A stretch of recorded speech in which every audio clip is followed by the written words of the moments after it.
let's jump into this one. So yes, for boobs, I'm very sorry. It's sucky ass lesson on boobs, but just remember they're not solid, they're watery, so you need to make sure you show that they're water balloonish. Practice how to draw water balloons and nipples. Um, so this one is a 14-day challenge, and it's by Yubitsume, and um, I will be critiquing it.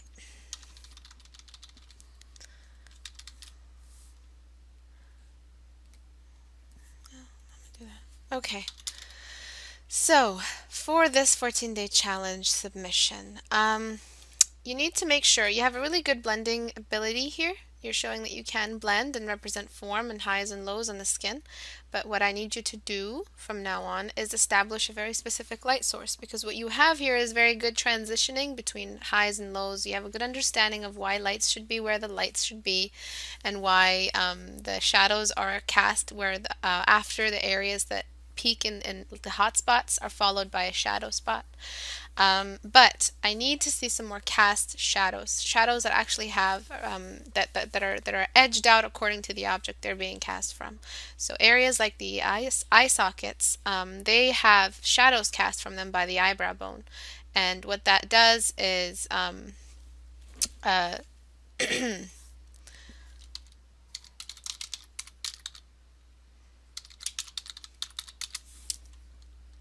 um, cast more of a dark, sharp edged shadow just along these areas. I'm not sure if UB is here with us right now, but I will do this anyway because they have been waiting. Another sharp shadow coming through below the nose, in the shape of the nose. And the nose is the highest point on the face. It is the highest point. That there's no other area in the face that goes higher than it, that catches more light than it. And the rule is the closer an object is to the light casting it, the sharper the shadow will be, and the sharper everything else will be. So what I need you guys to do from now on is practice the principles, practice the fundamentals, a specific study just for the fundamental. Don't depend on practicing the fundamental whenever you get a chance to draw a face, because you're just going to keep making mistakes, and the face is going to be the battlefield for your mistake making. What you need to start doing is take on these fundamentals in a very specific, focused study hour, just on the specific fundamental of cast shadows.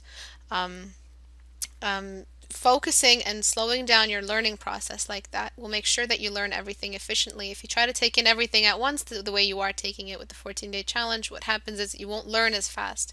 The 14-day challenge is a very good diagnostic tool for yourself and for me to see that what you need help with. And so far, right now, the major things that I've been seeing is you people have a really lazy attitude. I'm sorry I'm saying this, but I gotta be mean. A lazy attitude towards actually studying the principles, the fundamentals, color theory, and shadows and form and edges. Actually spending an hour or two just on shapes. Yes, like sphere and cube study. What that will do, especially if you cast a light as well on them, what that will do is teach you how to sharpen the edges of shadows the closer they get to the objects and the closer they get to the light source, and how to fade them off the further they get.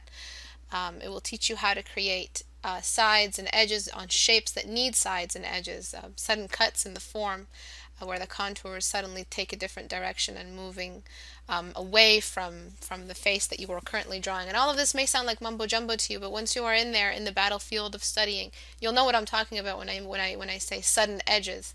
Maybe right now all of this is sounding very vague to you because you haven't yet experienced it, and the way you experience these fundamentals in action is by spending a specific hour or two just on the principles and fundamentals of art. Don't depend on your next drawing to do it for you, because you're just going to make mistakes there. Allow yourself to know these rules before it's time to draw something nice and creative. You don't want to make these mistakes when it's time, when it counts to not make mistakes, when it counts that you make something look good versus something that is going to be an object of your mistake making, or another learning session. And every drawing you make is a learning session, don't get me wrong, but try to make sure you make the mistakes before it's time not to make mistakes, before people will tell and portfolio pieces that will be judging whether or not you'll be getting hired or not. So please try to spend a specific hour or two just on how shapes or just how a cube casts a shadow from a light. Don't underestimate the power of study hour. Okay, that rhymed, so it must mean something. Lotus, I'm getting your a file right now. Okay, so this light here is going to be casting a shadow. It's going to be casting many sharp shadows, and to know how the sharp shadows are going to be formed, you have to know about the shape that you're working with and how that shape has edges, and the face has edges on it. So if I were to get some red lines here and draw some contour lines, sort of like a mesh, you can see that the face, the forehead area facing directly towards you is pretty flat. Not this flat, but it's pretty flat. But the third and fourth quarters, or the outer quarters of the face, because the face is divided into four quarters, this quarter, this quarter, this quarter, and this quarter. These two outer quarters are where basically the edges move away from you. This is a new face facing this way and this way. This is why these areas capture the most secondary light sources, because they are facing away, similar to the way a cube catches light on the side that faces the light, similar to the way this side captures light facing it. There's less interruptions in the surface area, similar to the surface of the moon. If it was smooth, then we wouldn't have shadows, we wouldn't have shapes. Very, very basic stuff, but when you illustrate it in that way to yourself, you will learn it in a new light, and that's when you will start implementing it in your work. So please remember that there are edges on the face. Not everything is smoothly transitioned. Not everything is perfect and doll-like. There will be edges. There will be, especially depending on female versus male faces. There are more edges in male faces than female faces. Difference between an adult and a child. Also, many changes in bone structure and maturity. And so that change creates more edges. So some of these edges are the ones on the outer corners, right here and here, starting with the height of the eyebrow. Usually the arch of your eyebrow sort of indicates to you where the outer quarters are. It's really important for you guys to write these down. Get a notebook beside you, draw a basic circle, and draw the 3/4 of the face and say, these two further quarters are always moving away from me. They're always facing away from me. Not everything faces me, the artist, the amazing person. Some stuff doesn't face me, and I have to know that, and I have to start casting some light there to show that these are not catching the light. I mean, cast some shadows, sorry. So these two edges here are very important. Just by these two changes here, we see a whole different change in the face, a whole more 3D aspect, because right now we're casting shadows, and that's what I mean when everything here is smooth and perfectly created, as if you made it as if it's flat, as if it's 2D. That's basically what's happening. This is before we started casting shadows, and you cannot cast a shadow if you don't understand where the light source is. The light source has a direction. Imagine a light source. Out of every light source, arrows are emerging, like constantly emerging arrows, and they're pointing to a different direction. And anything that points to something, sources from something. Anything that is propelled forward, it started somewhere, and the propelling forward casts these shadows. Casts shadows across depending on where the original direction of the light is. And if you don't know where the original direction of something is, then how can you possibly cast a shadow that makes sense? You have to know where the light is and where the light of that shadow is. The original source of that shadow. I inadvertently memorized the Geico commercial. Just get ad blocker. That's all I'm going to say. Okay, so before, after. Okay, similar to the way the nose, to the way the top of the head casts shadows, the nose will also cast a shadow. And again, same rules, same fundamentals. The nose sticks out the most, so the shadow of the nose will be a lot sharper than any other shadow of the face. It's a very basic rule. And the reason why that is because the nose sticks out the most. And how do we prove initially that the nose is catching light? Well, we need to place some light on the nose bridge here. Because if we don't do that, what happens is that we'll cast the shadow and it'll just look really muddy, and it won't make sense to our eyes that are used to seeing these rules implemented daily. When we look at people outside and inside or whatever, wherever we go, we're seeing proportion. And when it doesn't look right, we can tell right away. Something looks wrong. Whether or not we can explain it, whether or not you're an artist, you'll know if something looks wrong. Okay, so we need to cast this light here before we cast the shadow, so that the shadow in its sharpness can make sense.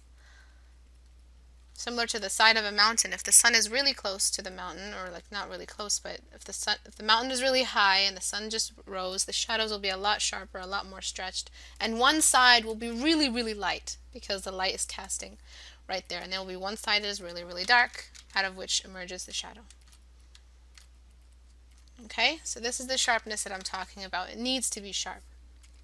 However, the shadow of the mountain will get very faded the further away from the light source it gets, the further away from the object that is casting the shadow. If light isn't touching its edge that hard, then the shadow that reflects the edge of the original form won't be that hard. It will be a very soft edge. And I've broken these down for you guys. I've called them dark spots and light spots. Light spots basically are the areas where naturally, typically if you make a rule for it, the light will hit on the face. So cheekbones, brow bones, nose tip, the milk mustache above the lips, those areas always capture light, and the chin. There are other areas, small areas, depending on the way the lip might be formed, such as the 2 light spots beneath the lips here and here, and the one on the lip, but it really depends on the kind of lip you're painting. If you're painting something with very luscious lips, I don't know what the word is for big lips, let's say, then the bottom lip and the top lip will get a little bit more light. The top lip also will be a little bit darker naturally, because of the light source. The lip is facing away from the light source, therefore it'll constantly be in shadow. Okay. So this is what I mean by casting shadows like this. It'll give the face that you're drawing a 3D life, and you want to be able to do that in your work. That is something that you want. Okay, before, after. I'm just going to leave you with that, because if I throw a little bit more information on, it might be a little bit too much voluptuous. So yes, please implement these rules in your next couple of days, and keep sending me these back so that I could blabber some more. Okay, so this is done. I'm trying to find ones that have been sent last week, and apparently all of these were sent today. Wait, breast practice isn't one of them.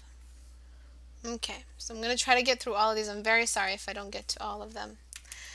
For this one, sent by, I don't know who sent the monk picture. Manuel? Yes, Manuel. Are you with us, Manuel? Oh, you Bitsime, you're with us. Welcome everyone that I haven't welcomed. I'm very sorry if I haven't yet welcomed you. Yes, very, very good skin tones. Yes, Levithan? Okay. So, Levithan. One tiny issue here is that the face is tilting off to the side a little bit. And I think you did this because you started painting. Did you plan this image? Did you plan it when you first started it? Did you like map it out?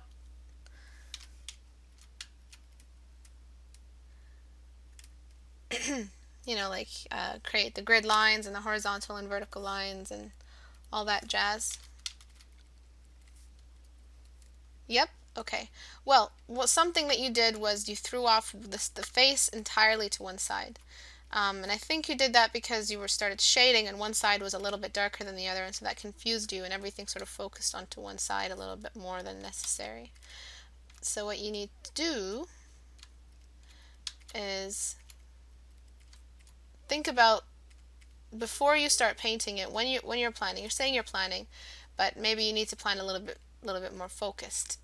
You need to start planning it in a way that you keep your grid lines in a separate layer and you constantly go back to them to see if you're deviating away from them, because if you are, it'll be very obvious, especially when you start rendering. All the mistakes show when you start adding realistic skin tones and realistic cast shadows. Things will just look realistic, and then all of the mistakes will just come out. All of the asymmetry and all of the imbalanced proportions here and there, which is why it's very hard to shade caricatures and turn a caricature sketch into a caricature fully rendered image, because you have to make sure that you're not breaking too many rules, because if you do, it'll just look like it belongs in the uncanny valley, and it's just not supposed to be shaded like that, like the realistic Homer Simpson. If you guys want to be traumatized and never and you know, start taking your planning seriously, just look at realistic Homer Simpson on Google, and you will never do it again. Am I lagging? Is everything okay? If I'm lagging, please message me on Skype, because I will not be able to see it on time in the live stream podcaster, and I sort of zone out when I start critiquing. Or realistic Bart Simpson, or realistic Peter Griffin. Yes, all of those. Okay, good. And so what I'm doing now is I'm thinking about, remember the third and fourth quarters I was talking to you about, or the two outer quarters of the face? So Levithan, I'm just going to call you Lev. Lev, what you need to start doing is thinking about secondary light sources. So these two parts of the face here are facing away from us. So meaning that they have to have some edges. Some edges need to be drawn here. And you need this light source clash. Primary light source is coming from the right, secondary light source is coming from the left to diffuse it. And so what we're getting here is a bit of edge work on any area that faces away from us. And then we instantly see, all of a sudden, that the face is a bit too wide, and you need to start pushing in some skeletal structure over here to form the jawline. Look at the skeleton of the human face right here. You see these edges here? These edges are in every person's face. It doesn't matter how round their face is, or how long their face is, or how whatever their face is. This is how a human skeleton is. There is a very solid underlying foundation. Let's say a very skeleton, basically, that makes sure that you have all the edges that you need to function properly. So the edges of the jaw always need to be there. Do not forget basic skeletal structure.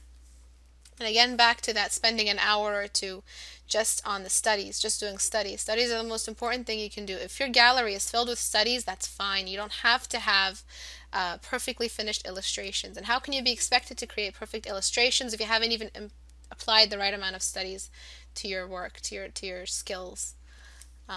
So you have no excuse at this point if you're complaining about the way you do things constantly, or if you constantly have a specific kind of neck that you draw or a kind of eye that you draw. The only reason why you're doing it is because your improvement is really slow. To speed up that improvement, start doing studies. Don't worry about fully done illustrations just yet.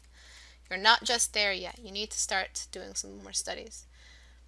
This goes for everyone. This goes for me. This goes for every person on the planet who wants to be a better artist. If you study, you will learn. Anything. It doesn't even have to be art. Studying is focusing learning process into a very concentrated hour or two of just learning and thinking in all the information as possible. So just like here, there's a secondary light source line here that represents the fact that the third quarter, or the further quarter, is moving away. We also need to do that with the other side. And so what we'll get is some of the, it's not atmospheric fade, but it is atmospheric fade. We're tricking the eye into believing that the object, that part of the object, is moving away from you. So what I'm getting is some of the surrounding light color, which is the gray background. If this is not the background you will be working with, Lev, then you have to change the background to be the color that you will be working with, because you need that color. You need the background color in the palette of the skin tone colors. You can't ignore the back. It's not a separate entity. The object is in the room, and the room's colors will affect the object in the room, period.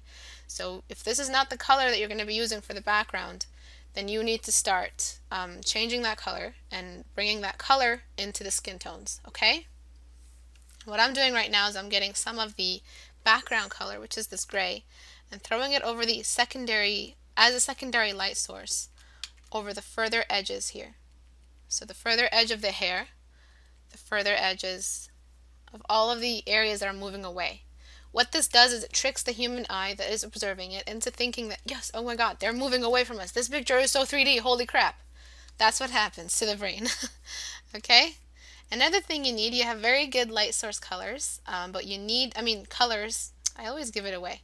But your light source colors are needed here. You need a light source color. Similar to the way the background changes this color, the skin's colors, you need a color for the light source that also changes the skin's colors.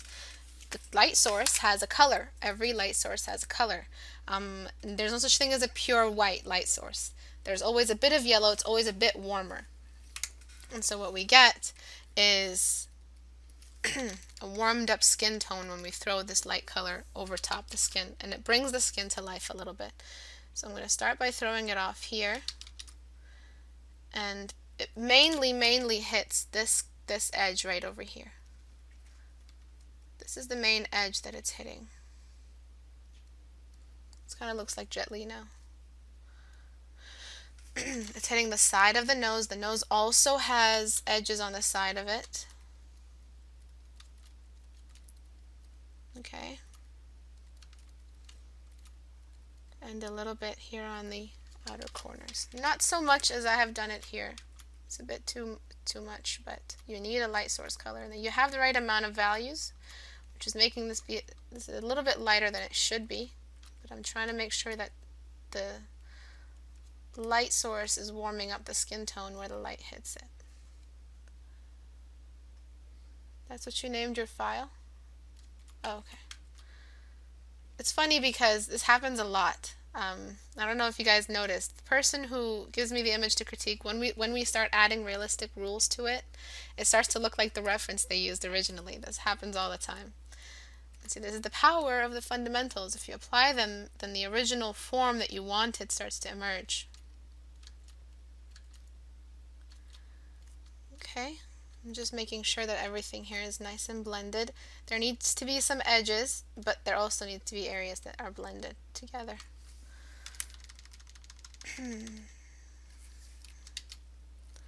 Okay, so beneath every eyelid is a shadow, because eyelids are just like anything else. They cast shadows in the inner eye corners here, depending on the light source. Also need to have some shadow. Just as much as you shade the upper eyelid, the inner eyelid, the bottom eyelid also needs to be shaded. Need some edges here on the eyelids. The nostrils also need a little bit of work there. You need to go back to the fundamental rules of dark spots on the face, and when you make sure that you've reached the darkest spot on the face, it gives you a scale. Of a gray scale that you'll follow, that you won't break. Once you choose the darkest color you'll ever use before you start using any other color, what that will do is guide you to not getting too dark in areas that it can't stand that kind of darkness. If you throw too much darkness there, all the form will be lost. Okay. Upper lip a little bit darker than the bottom lip. Make sure you blend any area that needs to be blended. And then finally, you need some saturation lines. Saturation lines occur between a shadow and a dark spot and a light spot. It just happens a lot. Everybody does it. Just start doing it, okay? If you start looking at really awesome artists like that one guy whose name I cannot remember, doesn't mean he's not awesome, and this other guy whose name I can't remember right now, they always, it's a very signature thing that they do in their paintings, between a light and a shadow. For instance, if light is falling through trees onto some grass, there will be a ring of very saturated reds and yellows around the light in between the shadows. So it's like the shadow of leaves on the ground.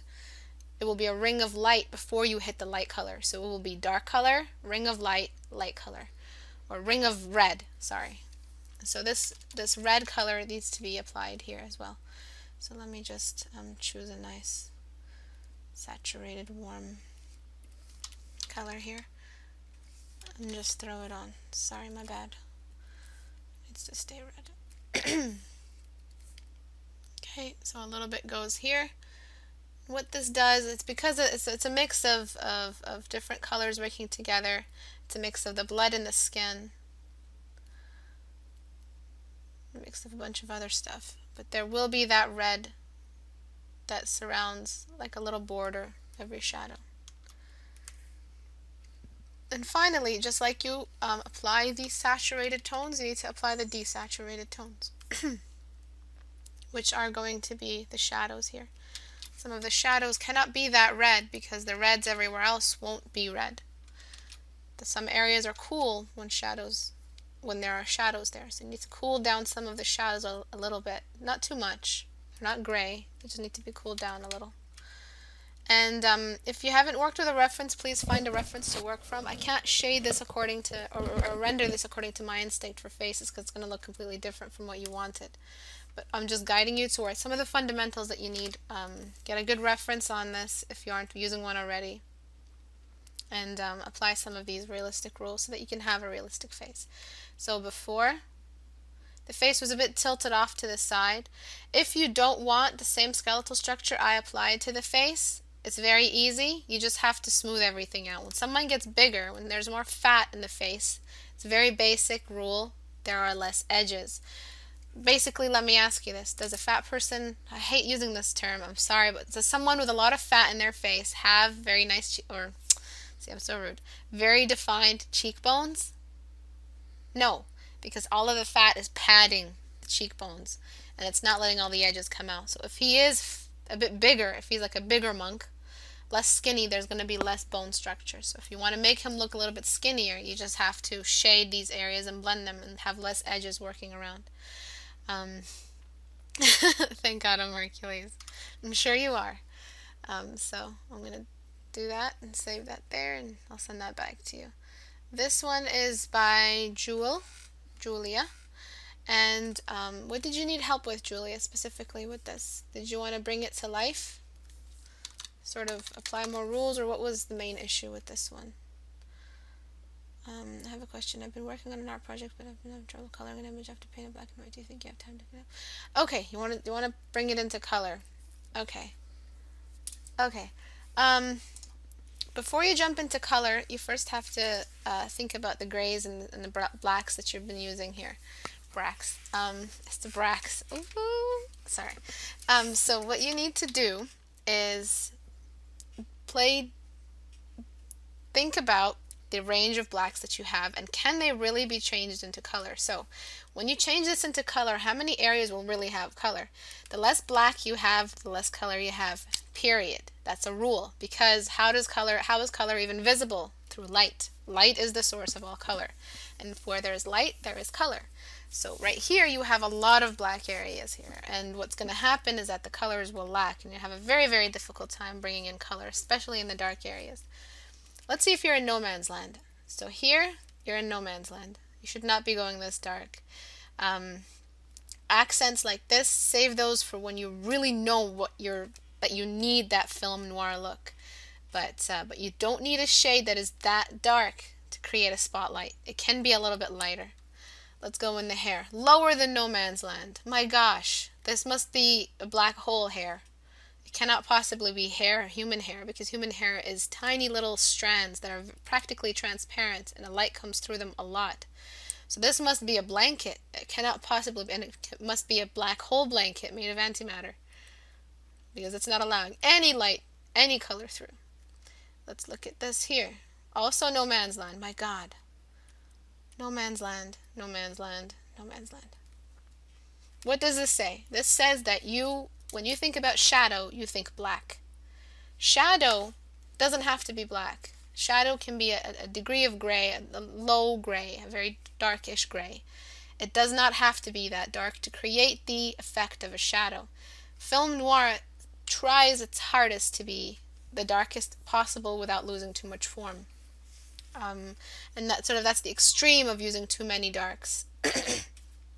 So what happens when you try to bring in color, it doesn't work because all the colors look very muddy. That's the term. When you guys have a muddy look, and you will have a muddy look, Jewel, when you bring this into color, you ask yourself, why is my image so muddy? Why does it look so muddy? It's because you're not adding enough light. There isn't enough light. There isn't enough movement of light to bring out the saturation of all the colors, and all the colors are dark and brownish in nature because the blacks are pulling them down. So what you need to start doing is pulling up these values a little bit. So what I'm going to do is just pull them up just a touch. When I pull them up like this, I will realize, I still need some contrast. I still need some shadows. The areas that you made too dark can be a little bit darker now, but in a degree where we don't throw off the color into no man's land. What we do is we just bring in some areas that really need the dark in them. Always remember this rule. Act like you only have an ounce of black that you bought, of black paint. That you don't have an endless supply of black paint like Photoshop likes to tell you you have. This whole area here is unnecessary. And imagine you bought it for like $70 billion. Okay? No less. This area here, the top of the head, is completely exposed to the light. It cannot possibly entertain a dark tone. Some areas, though, on the face can entertain dark tones because they are holes in the bone, holes in the socket. And so what's going to happen is that we're going to get full shadows going on. Let me change the brush for a little bit more texture.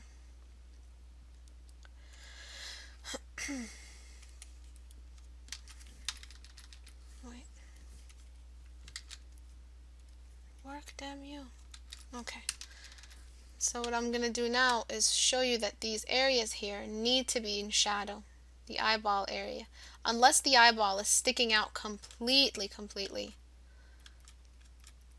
it will capture all that light that you did.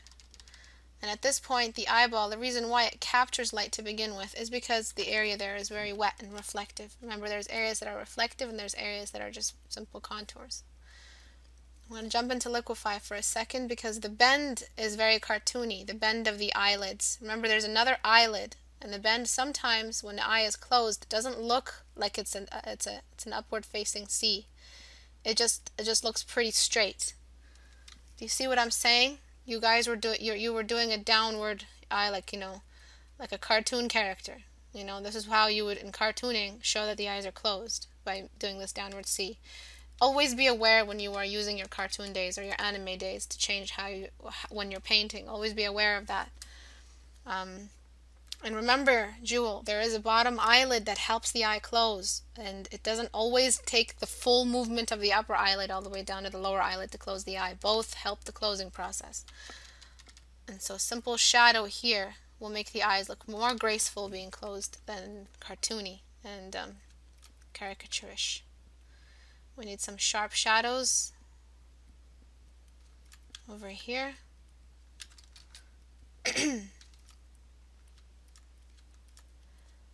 Okay, we need some light, and we need some cast shadows, sharp cast shadows. And I know you asked me about color, but I can't possibly guide you into how to put in color in this image through layer modes or whatever without telling you that your values are completely off. They're way too dark, way too dramatic, and they're not going to help you later on. You're going to drag all your colors down, you're going to be very frustrated, and then you're going to say, oh, I can never paint in color. And that's when you've given up. Your values needed a bit more help and a bit more work. Okay, areas like the cheekbones will also cast some shadow. I need to zoom out. Always zoom out as well, you guys. This is not just my habit. I had to force myself to zoom out. I had to force myself because I used to be really zoomed in whenever I painted, and it really ruined my values for me. And I used to say, why doesn't my image look good zoomed out all the way like another artist's would? That's because I was zoomed in all the time, and the other artist was zoomed out, so they had a better control over their values. Okay, cast shadow of the nose, please. And the nose will cast a pretty long shadow in here. The lips will cast a shadow along the chin. It's funny because every critique session has a theme, and today's theme, I guess, is cast shadows and studying. And then the light spots, as you learned from the 14-day challenge, because you did it, Julia, these areas need to be lit. Okay, we need to have more of a dramatic downward movement. All the light is coming from above, so all the shadows will point down. Dramatic movement needs to happen here in the light. The shadows need to be a little bit more active. Okay. And areas of the body that face upward, the top of the breasts, the top of the shoulders, only these areas will be lit.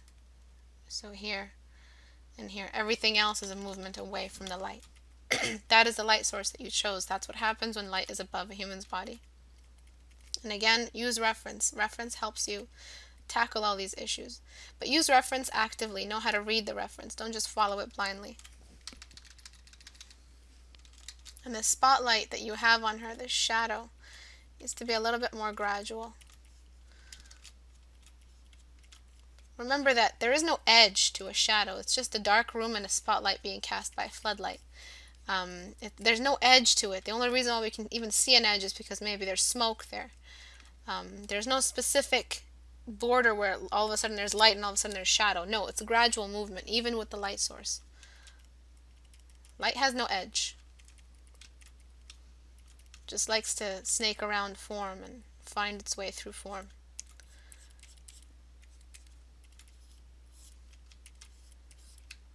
Okay, and at this point we still haven't found our darkest shadow yet. We're still not there. Be careful before jumping into your darkest shadow form.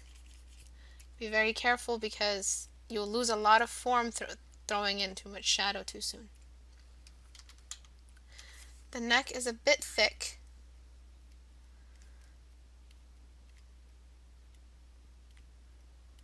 Okay, and you need to sort of match the shoulders. Shoulders aren't straight, they're like a downward C. They follow like a downward C shape.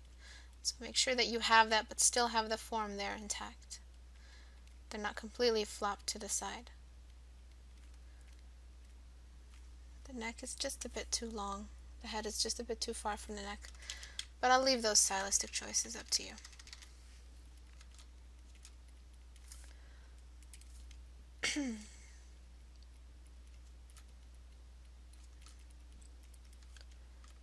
Okay. Do you see how now when we sort of edge out everything, the neck is just a bit too high, and the head just seems to be a bit too big as well. So I'm going to try to, for the sake of, sometimes you have to shrink one part or enlarge another part. So what I'm going to do is just enlarge the lower half of the body and just inch it up.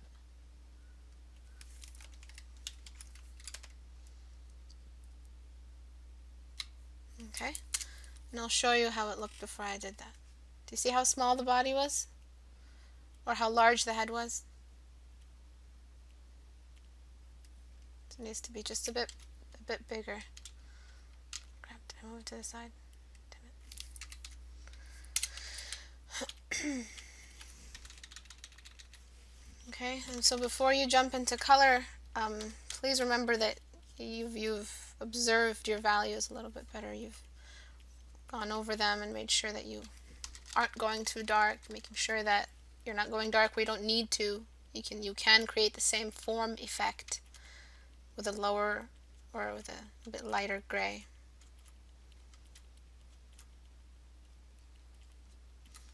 Okay, and some shadows will merge with other shadows, so the shadow of the hair here will merge with the side shadow of the face. And there needs to be just a bit more contrast on the tip of the nose, and the high points of the cheeks, the high point of the forehead, the milk mustache, and a little bit on the chin. Make sure you don't overdo the chin because the chin doesn't stick out as much as the nose does. It hides a little bit. And it's not as high as the milk mustache either, so it shouldn't be that high, but it is still a light source.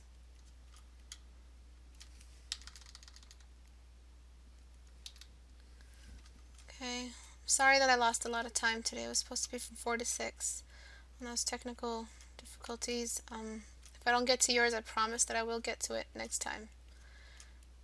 I'll try my best to help those who need it for a project or those who have deadlines. If you have a deadline, please let me know. If some of these are personal work that you can wait for next critique session, I'd rather do the deadline work first. Okay, and remember, Julia, that there will be areas that are reflective. So the inner corners of the eyes are very wet all the time. Like motor oil, they need to be wet in order for the eye to function. So these areas will always be wet. Eyeballs, nostrils, they'll always be wet because if it's too dry, then it won't work.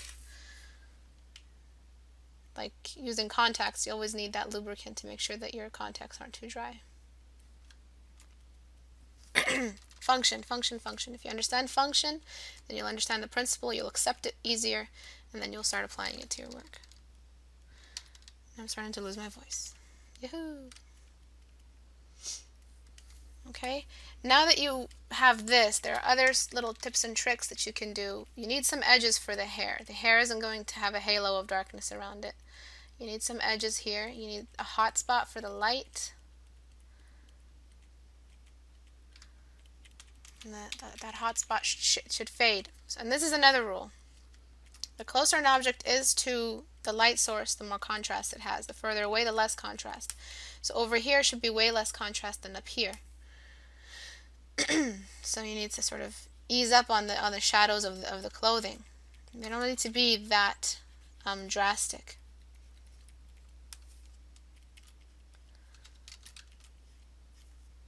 Okay, but up here where there's a lot of light, there needs to be a lot of contrast because the shadows will be stronger.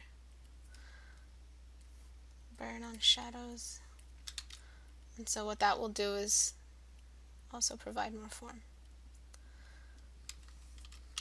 Shadow of the neck needs to be just a bit smoother because it is entering that area where there is less contrast. And you need to throw the base of the head a little bit more in shadow as well because there is no other light source other than that one light source. The breasts don't stick out that much, so what happens is that this whole area also gets a bit dark. I really recommend applying these changes. There's no death to your image. There's only life that you can add. These rules of realism don't kill your drawing. They enhance it. Sorry, I just need some water. Okay. So, cancel, flatten, save, and then finally, because the light is only one light source, there's only one light source, we need hot spots on the skin that reflect where the light is coming from. Really, really lit up areas. And these will be all the areas that are catching the light directly. The top of the head, most importantly, catches the most light because it is the area facing directly up. So you need washout this strong. For the hair, like I usually tell you guys, please start with a large brush and then get smaller and then get smaller, and then you'll get that hair effect. And then same with the light. Use a large brush, then shrink that large brush until you get a smaller brush, and then you'll start getting the hair effect. This is the rule because hair, it comes in chunks, and then comes in smaller chunks, and then comes in even smaller chunks, and then comes in strands. And so if you want to make your hair look realistic, just follow that rule in all possible areas. Here, and then you'll get that realistic hair look.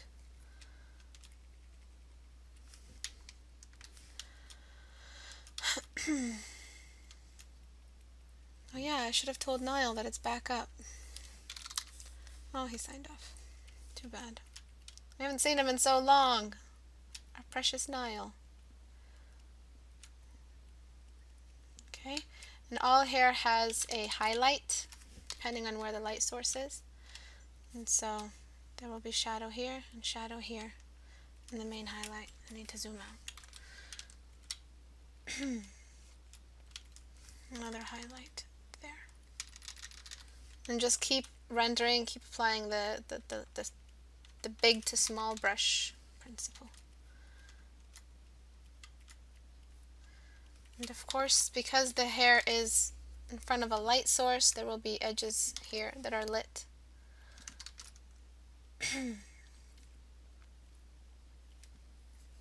Where the hair has sort of a silhouette on it. Because the hair that is behind is traveling down the back of the hair, and some hairs will be so illuminated they change color to the human eye. Another hot spot is the two edges of the shoulders. And we can keep going and going with all the tiny little rules that we can be changing, but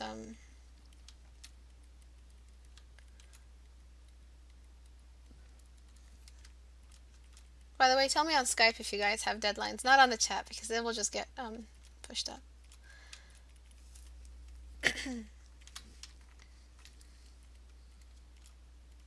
Less contrast the more you move down. And then at this point, maybe it's safe to say you can jump into some color. Don't jump into color when you're fully rendered the grayscale, because there will be changes in color and detail, and then you'll forget to do that. So just zoom out one more time to make sure I have a good cast shadow over the chest.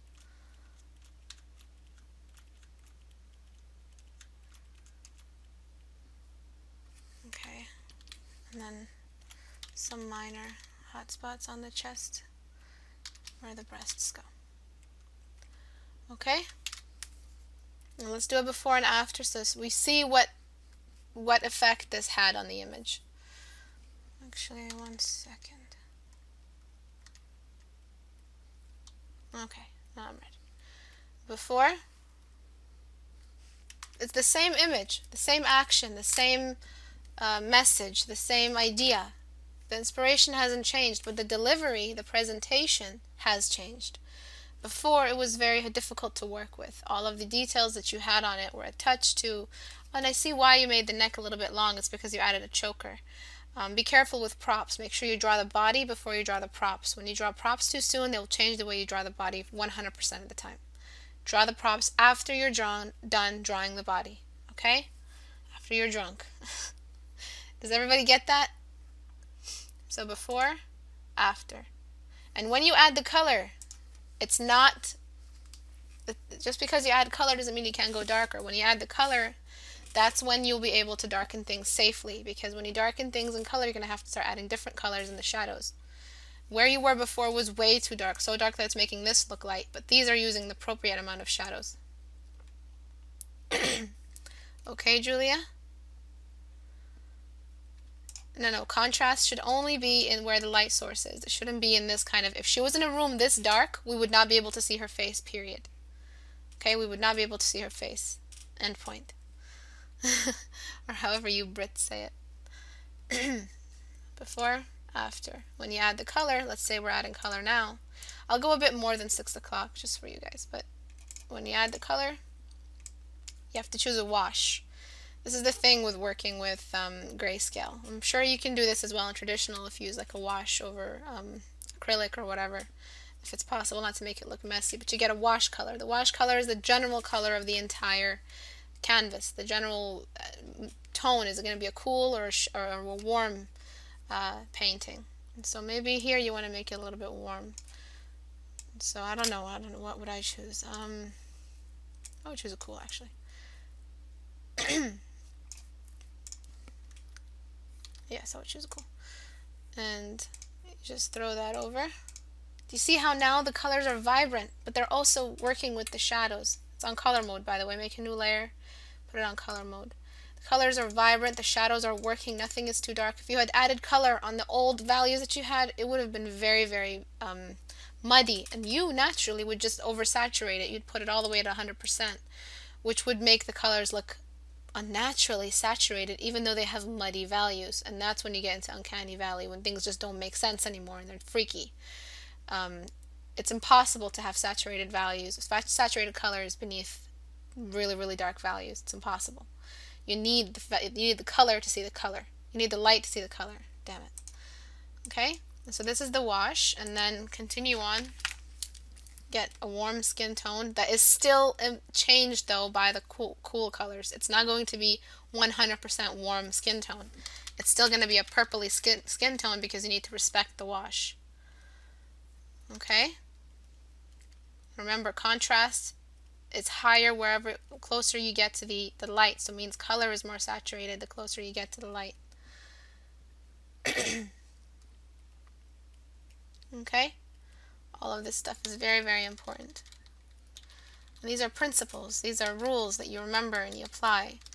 It's not my taste. It's not me trying to make you paint like I can. Another artist told me this, and another artist told them.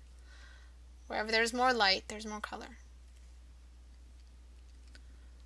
And then start working. If you want to bring in some blushes and merge it down, make sure you have everything on the same layer. You're not still slowing down your process by using layers. Apply the reds, etc., etc. Okay? But you need to fix your values before you can even think about color. I hope that was helpful. I'll send that back to you. Does anyone have deadlines? No, no one told me they had to. Oh, this is a picture from Hangouts. Never mind. It's not. Let's see. Who here? So this is from Pedro.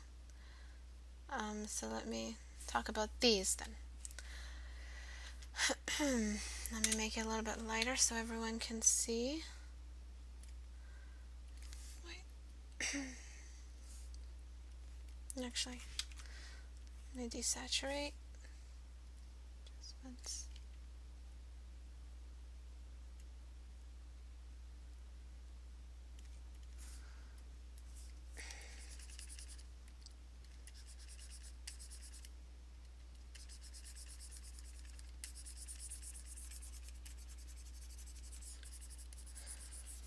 Excuse me. Okay. Okay, Pedro, are you with us today? God, every time I say that, I feel like I'm in a seance. I can't. I just feel like I have to hold hands with someone on the other side. Are you with us, Pedro? Oh, so you're Mortari. Okay. So, Pedro, I can see here you're using the cubes, which is good. You're thinking about form. One thing I want to warn you about is be careful not to think that you are drawing really stiff when you're using shapes. Because what I want you to remember is continue using these shapes. It may make your style a little bit different right now, but the more you use them, the more you start looking like your style and less like cubes. Okay, I know you might at this point be like, oh God, I hate using these shapes because they make my image look like it's a robot. They make like a robot human head. Don't worry, because keep doing that, because at one point you're going to start curving the edges, and when you start curving the edges, the human skeleton will come out. And the human skeleton isn't a robot. It doesn't have all of those squares and edges. It is also very, very curved. It has very, very curved edges to it. But it is a big square, isn't it? So I want you to not worry about having a very cubey look to your image, okay, Pedro? I'm going to jump into Liquify, and I'm just going to show you areas where you're having a little bit of trouble. Symmetry is one issue that you're having here. The eye is completely all the way in the wrong area. The nose needs to have a little bit more space to it. I'm going to lose some detail here with Liquify, but I'm sorry. And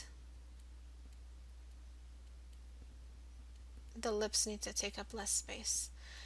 Another thing that you need to remember is that the skeleton only moves, the head skeleton, the skull only moves in the jaw area.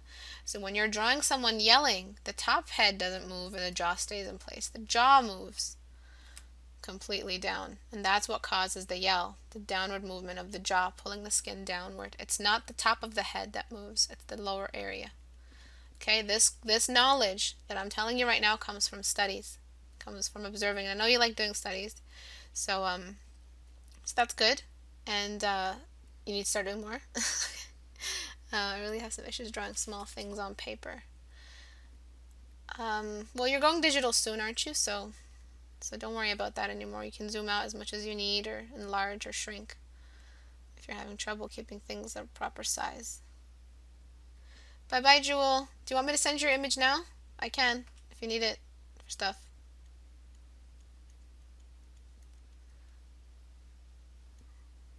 Bye-bye, Jewel. Message me if you want it.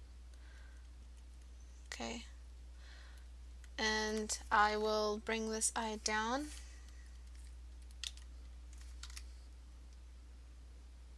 And a little bit closer to the head.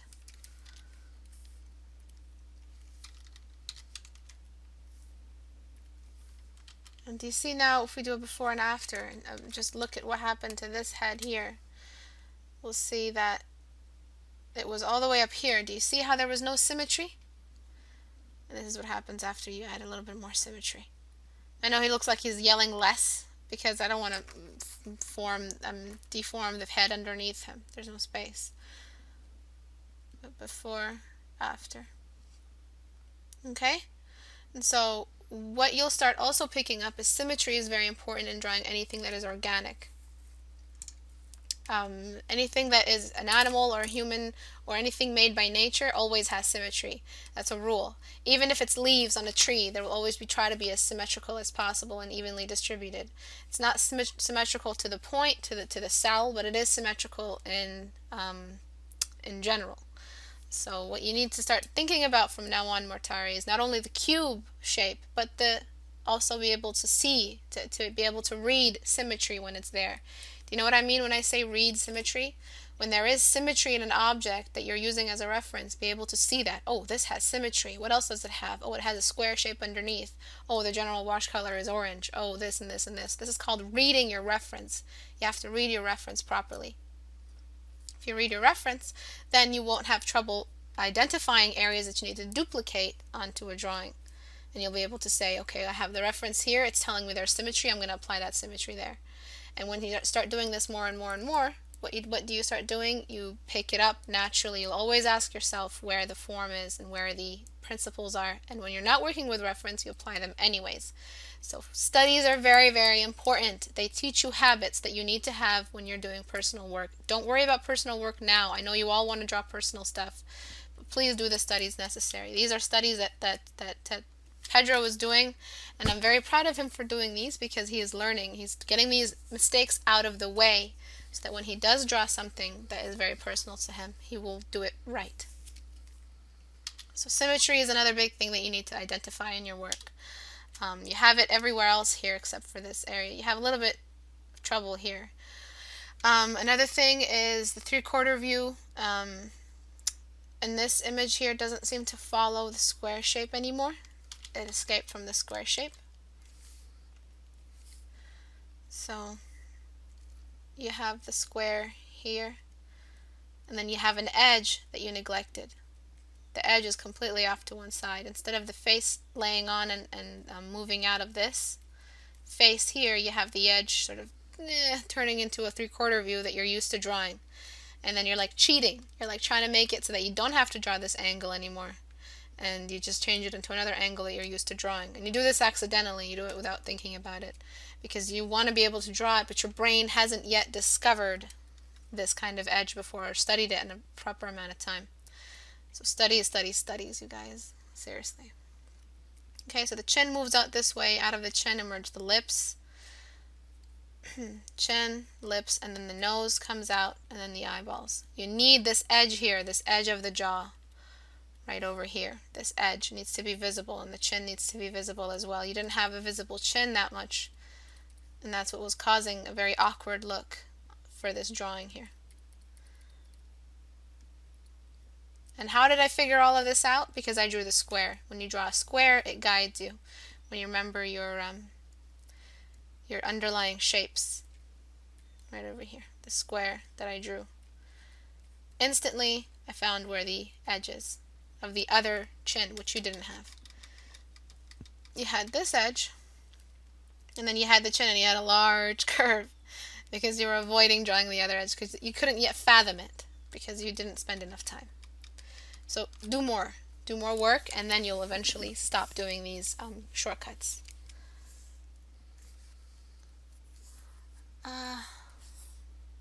Sorry, Julia. I hope I made it in time.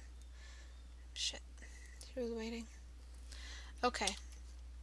So yes, you need the edge, so I'm just going to throw that in there to show you that you need it. Right here. This one is not that bad. Maybe a little bit of the ear would be visible because it's moving outward. This one isn't bad. This one might need... Well, it's nice the way it is now. But what I recommend is pulling the face down a little bit. It's a bit crushed.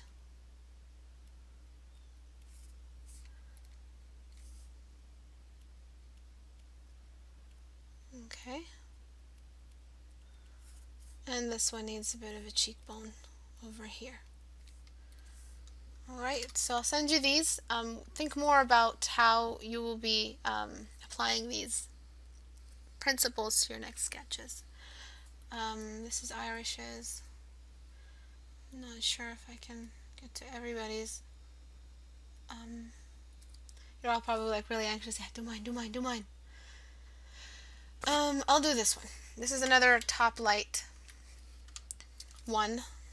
And the reason why I'm trying to do illustrations today is because I always spend all of the time of these critiques on 14-day challenge, and everyone else doesn't seem to get their critiques. So the light in this case is coming from above again, and what you need to do is just like, this is a skeleton, so it should be pretty easy to shade this because you have all the edges right there. There's no flesh in the way to cause some trouble. So you need some shadows, some cast shadows. Some of these edges will fade off into the darkness around.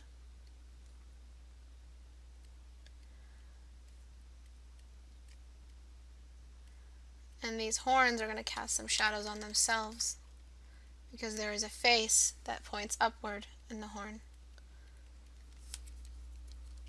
Just need to zoom out a little bit, sorry. Some of these areas need to be thrown off into some shadow. And the area where the nose would be has a little bit of a bump, and that area would get some light in it as well. And then it just begins to look menacing, as it should, because it's a skeleton. Okay, and you have some nice saturated greens up there near the head, right over here. You need those saturated greens everywhere else on the skin to keep the color palette unified. And just like I did with Julia's, there's a hot spot just above on the top of the shoulders. I'm using a soft brush. I'm really sorry about the soft edges that you guys get. Soft brush helps me finish these a bit faster. Try to edge it out.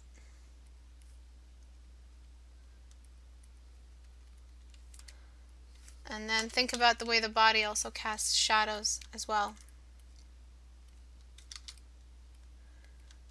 And it will be gradual shadows. They won't be that edged out. They do have edges, and remember the saturated edge that I showed earlier. You need that as well. Some edges on the socket of the shoulder.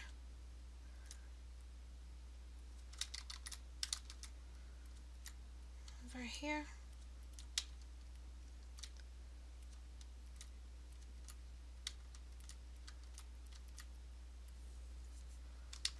Just trying to make them not look like boobs.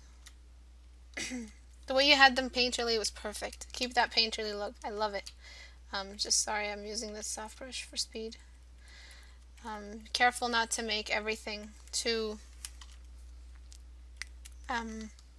light. Areas that face upward, such as the arms, like this, the height of every object catches the light. And then, of course, you need the hot spots, so in this case I would use a white. I'm going to use a textured brush here so I don't destroy your beautiful brush strokes.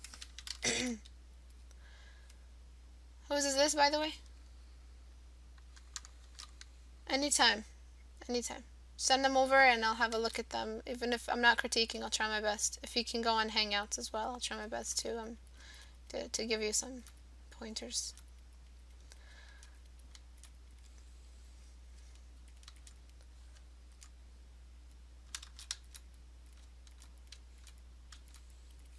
Okay, so just thinking about cast shadows, thinking about the way objects cast shadows on each other.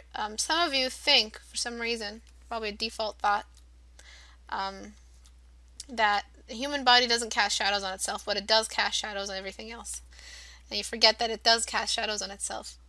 And if you don't do that, it looks very flat. It's a nice concept, but when you present it well, or present it with a little, I'm sorry about the soft strokes, when you present it well, it does more for the audience.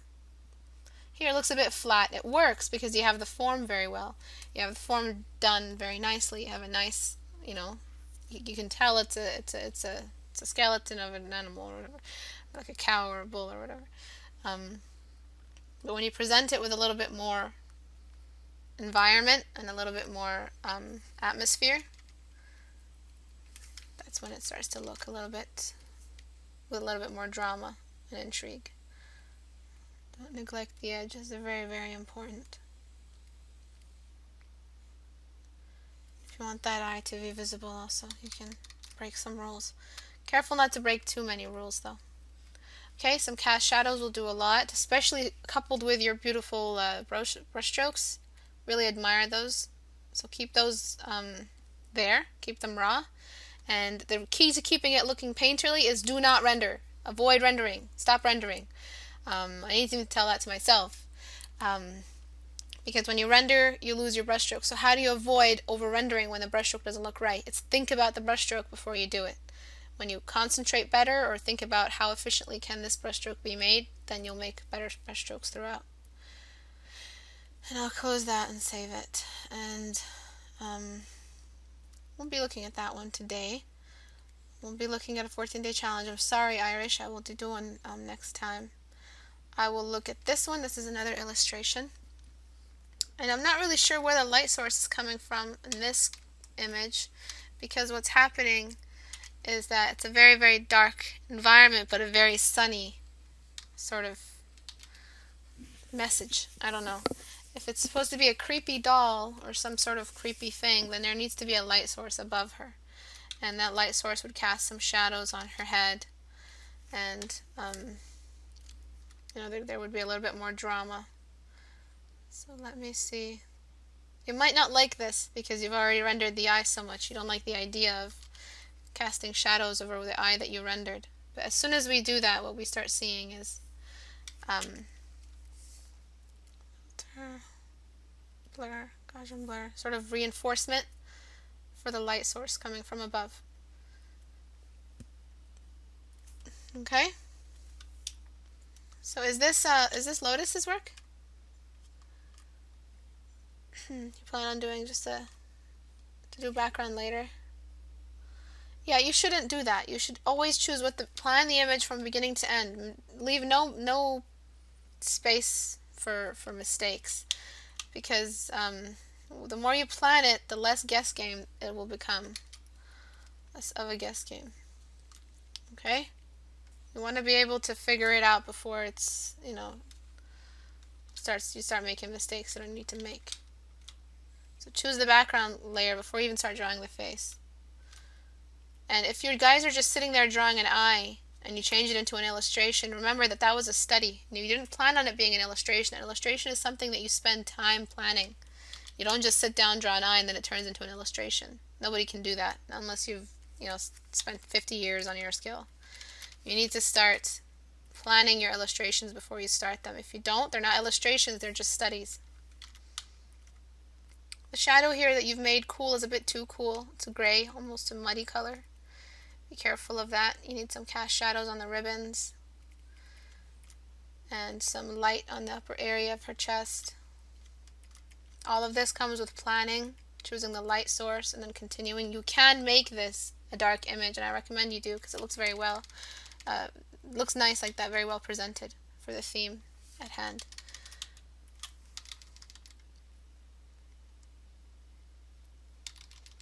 I need some cast shadows on the nose. Careful, it'll turn into a Hitler mustache.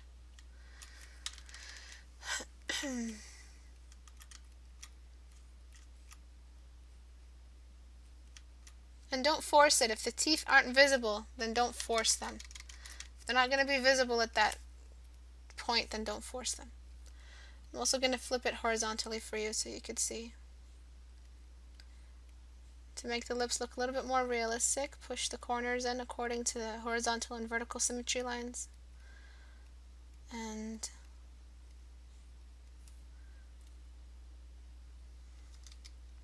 you see before, after, they seem to be following the thingy a little bit better.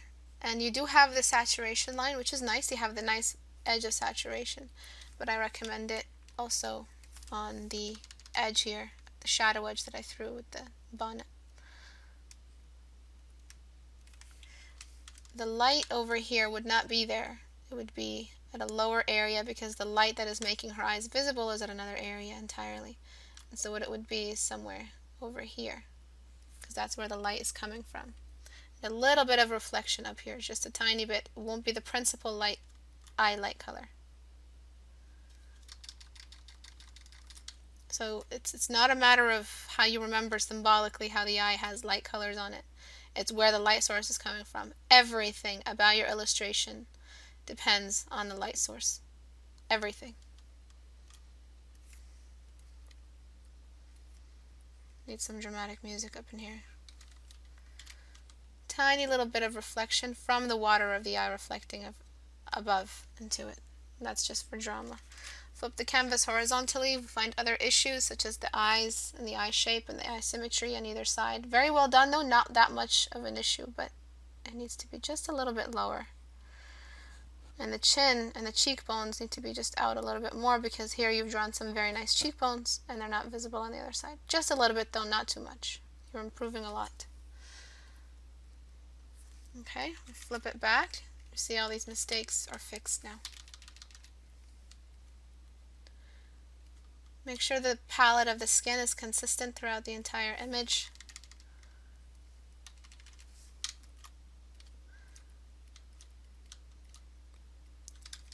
You've been a busy bee, Black Lotus. You're improving so fast.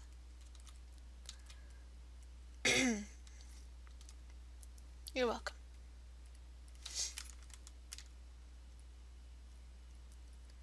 Careful not to outline. Sometimes some of you reach the jaw where the jaw meets the neck. It's not that much of an edge. There's skin there forming all the way around down to the neck. Don't worry about outlining that area. It's not going to be outlined ever.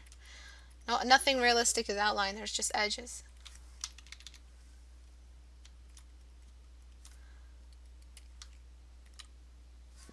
Someone is adding me on Skype. I'm sorry, I'm not getting to you. 1 second. Think about shadows, which objects cast which shadows. And again, you need to plan this a little bit more. The top area here is beautifully done. I really like the bonnet. I'm just going to add a saturation line on the bonnet here. There's always an edge of light, an edge of saturation between every shadow and every light.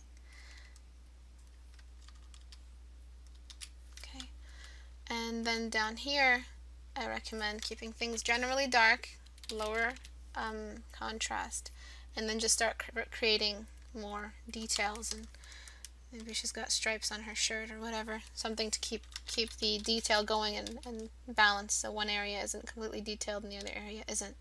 And just when you do these frills here, I know it'll get a bit complicated, but to keep the frills looking a little bit realistic, just remember valleys and mountains. That's it. There's areas that are going to be lit up. There's areas that are going to emerge from beneath the shadows.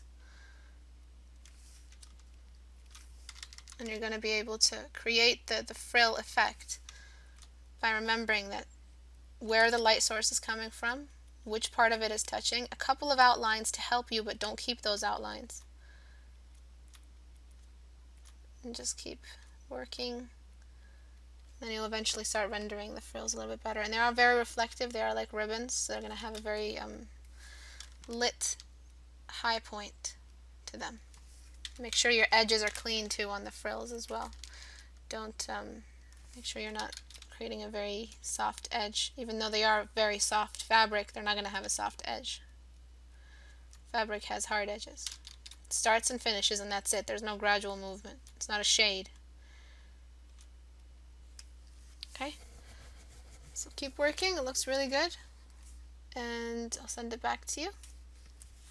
Crap, I didn't do it before and after. I'm sorry. And also, Jay-Z was waiting. What I was saying earlier to you, even though this is a self-portrait, what you need to start doing is thinking about scale. Scale isn't something that you learn right away, and what I mean is scale is something that sticks to you. If you have a specific way of thinking about the size of an eye, it'll be very hard to shake it off. If once you draw an eye in a specific size, especially if you started off with anime, you will continue doing that. It'll be very hard to shake it off, especially eyes, because of anime. But you're saying I don't have that, so it could be something else that made you believe. Maybe you think that big eyes are beautiful, and so wherever you draw them, even if you're drawing a man, you will give him big, beautiful anime eyes, because you probably think those are beautiful.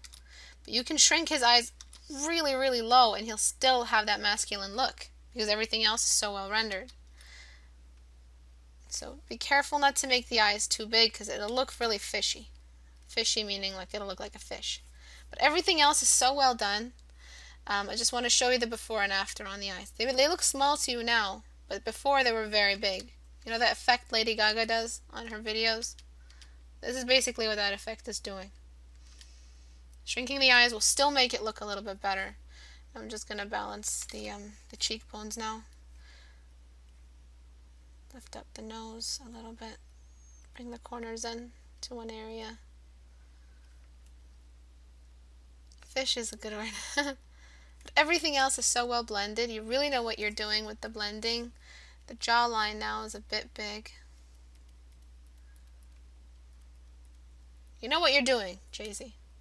Just be careful of your habits. At this point, you have to start paying attention to your habits. They'll start emerging when you start rendering and start working realistically. They will emerge, and you will see them, and they will be pointed out by many people. And it's better to just get them out of the way with a good study or two before you start doing some personal work and having them show. You see this bulb on the nose? Whenever there's a bulb on the nose, remember Bob and Steve? There is going to be a shadow for every little tiny bulb. It's not a shadow, it's more like a gradual movement upward, depending on the light source. The two outer corners of the head, like we talked about today, need a little bit more form, starting from the peak of the eyebrow, the arch of the eyebrow. That area needs to be colored a little bit better. Value needs to be a little bit sharper. If you look at yourself now, or just hold your head, you're your own reference at this point. So put your hands on your forehead and just try to draw a Hannibal line across your forehead. You'll see how all of a sudden there's an edge out of nowhere and it just moves downward into your temples. This needs to be visible when you're rendering. No one has a perfectly round bulbous forehead. There's always a tiny little edge for where the rest of the brain sits. Okay, so this needs to be there in here. I don't have your face here in front of me, so I don't know exactly how your face works, but from my instinct, I'm just adding this thing here. And if you're saying that your style is large eyes, remember style. You don't have a style yet. You won't get a style for a while. Style takes a lot of work and a lot of training. And a lot of experience. And what you have right now are habits. Habits is what you have. We all have habits in art. We don't have styles. And a little bit more just simple light spot stuff.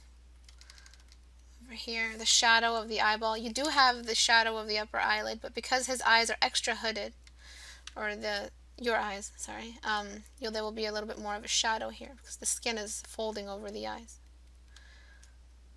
Okay, a little bit light. Do you have blue eyes, light eyes, brown eyes? If you have brown eyes, there'll still be a little bit of light on the lower area here. Okay, lower eyelid also needs some attention. I don't know why everyone neglects the lower eyelid. And you see now when we're painting and we're rendering, the eyes still look a bit big. Have you noticed? So imagine if we added the lower eyelid to the big eye version of this. We would have had massive eyes. And this is without the upper eyelid. Lower eyelid stuff. So we can shrink this even smaller so that they work a little bit better. Even before they were a bit too big. Remember, beware your habits. Beware of the stuff that you do without knowing that you do them. And you're working really hard to render this. It's looking amazing. Don't let those tiny little habits stop you from a beautiful piece of work that could represent your portfolio better. Represent you better in your portfolio. Go a shade lighter. You can hit the hot spots now. They can be a little bit lighter.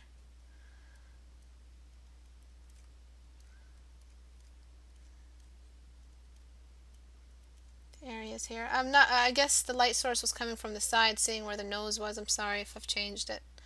Again, my instincts and habits are coming through. But yes, you can start getting the light spot. Depending on your reference, go back to that mirror and see where the shadows are being cast and the really, really light spots at that point. Okay? So we'll do a before and after so you can see exactly the issue that was going on. Before, after. me sharpen this a little bit better so you can see. Unsharp mask is the best filter on Photoshop. Okay. So before, take a good look. Sink it in. He's staring into your soul. Good look. Okay, are we ready to do it after? After. That tiny difference, that tiny little movement, that transition, that surface shift is the thing you need right now. You need to change the size. The scale is an issue. Once you change that, look at all the potential for realism that you have. Before, after. Okay? I'll send this back to you. I hope it helped. And then we have this one. I have 4 minutes left before my voice starts to crack because I know I have a 2-hour limit. Don't do stylistic presentation things and before you finish rendering. You have this outline here and you're depending on this outline. Please, outline, please for me, make this look finished before it's finished. That's what I used to do, and I know what the outline is. I know outlining with a thick outline can make it look really nice really early and you feel so good about yourself. But you need to forget about that. All of that is presentation. And look at all the beautiful form you have here. You might not even need it. I'm not even sure why you outline the palette either. You're like, heck, I'll just outline everything else. So yes, avoid that stuff because you don't need it yet. That stuff is when you're done and you're fixing the size of the canvas and you're adding all the tiny little details. For now, you need to start working on rendering. Look at how rendered the upper arm is here compared to the breast area. You need to get a good reference for tank tops and stuff like that so that you can start rendering it a little bit better. I'm not sure who sent this to me. I'm sorry if you're not here anymore, if you had to leave. But think about all of that stuff. Let's jump into Liquify. The upper shoulder is very, very, very, very, very, very, very, very high. Almost dislocated. Just push that chin back. The cheekbone here, skeletal stuff. You need to do some skeleton studies. See how the skeleton works. The cheekbone here needs to be a little bit, it needs to be a little bit more outward. The lip needs to sit on the horizontal line. The nostril as well.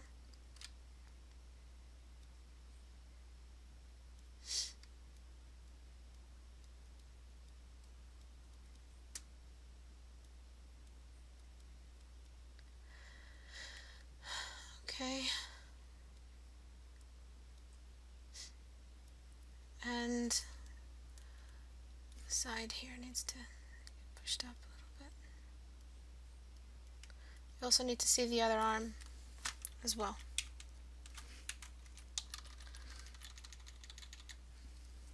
You guys can hear me, right? Everything is good, technical wise, technology wise. It's a nightmare what we had earlier.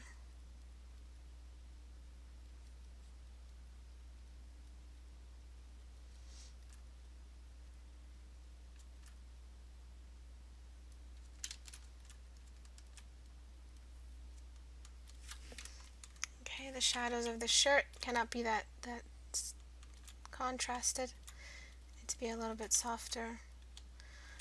Cleavage would be more of a play with light than a play with shadow. Just the high point. She looks like she's wearing a sports bra. So, yep, that push-up effect will be there. The collarbone needs to be set back in place. You need to work on the texture of the hair. Make sure the hair is hanging off the head in a way that hair would. Thank you, John.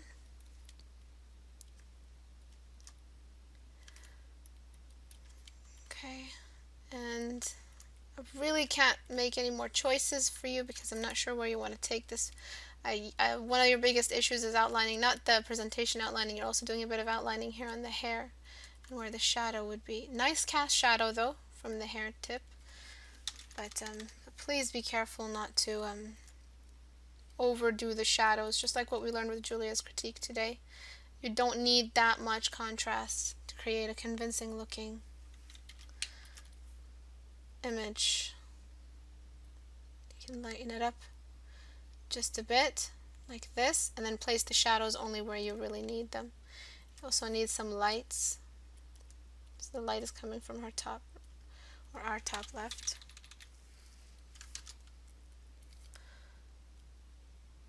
The nose,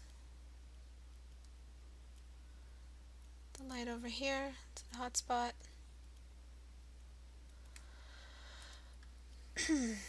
Almost done for today. And for those who I haven't gotten to, I'm not sure if I have skipped some people. I will try my best to do it for next time. Do not outline, because when you outline, you throw away all your values down the drain. You also need some light and dark spots for the face, so choose the darkest shade you will go, somewhere on the edge of no man's land, and make those. So you're already lower than that. The two lip corners, and then render from that. It can be a dark lip corner spot, it can be a light lip corner spot, it doesn't matter, but you need those two edges there to help you map out the lips before you draw them or render them. Lips are sticky outy, so what happens is they cast a shadow on the chin, a very sharp shadow. Yes, sticky outy is a word in my vocabulary. Protrudy, I don't know. Trudy.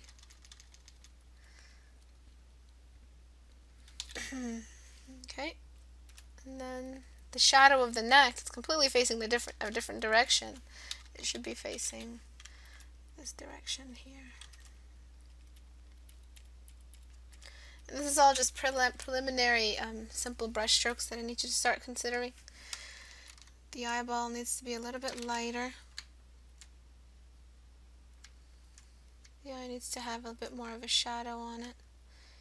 The upper eyelid needs to be a little bit more visible. See, I can't do everything right now and I am running out of time.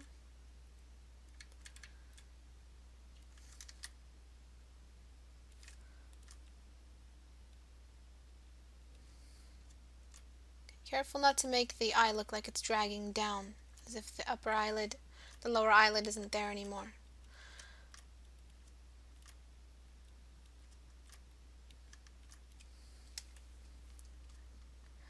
And a little bit of shadows here on the side.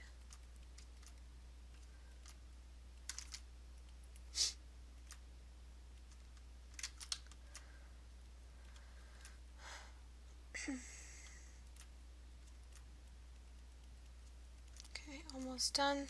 I'm not sure if the person whose this is here, but I hope this helps you. I'll be uploading it on YouTube, so maybe you'll catch it there. A bit of a shadow underneath the cheekbone, because you can see here the shadow. If we make a line moving down here, we'll see that the shadow of the cheekbone is needed to make the cheekbone look as protrudy as the other one, sticky outy as the other one. Okay, and that's almost it. Some lights there, some merging of shadows between the hair shadow and the shadow of the side of the head.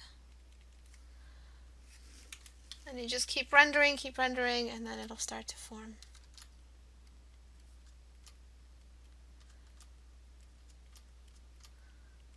And render, make sure you render with the principles in mind.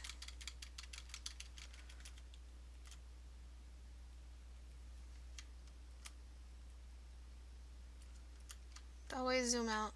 You'll find all your mistakes really quickly.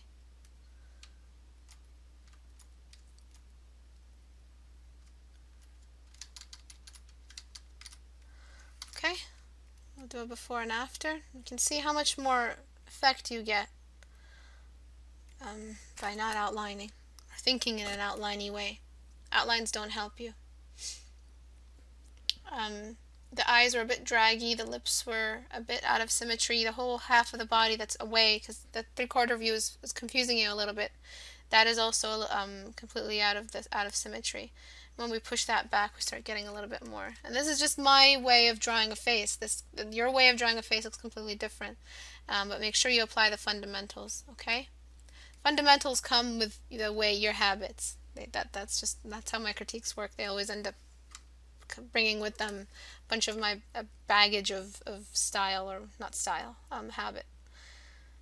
But you don't need those lines. If you keep rendering, you'll get an illustration level rendering process thingy result.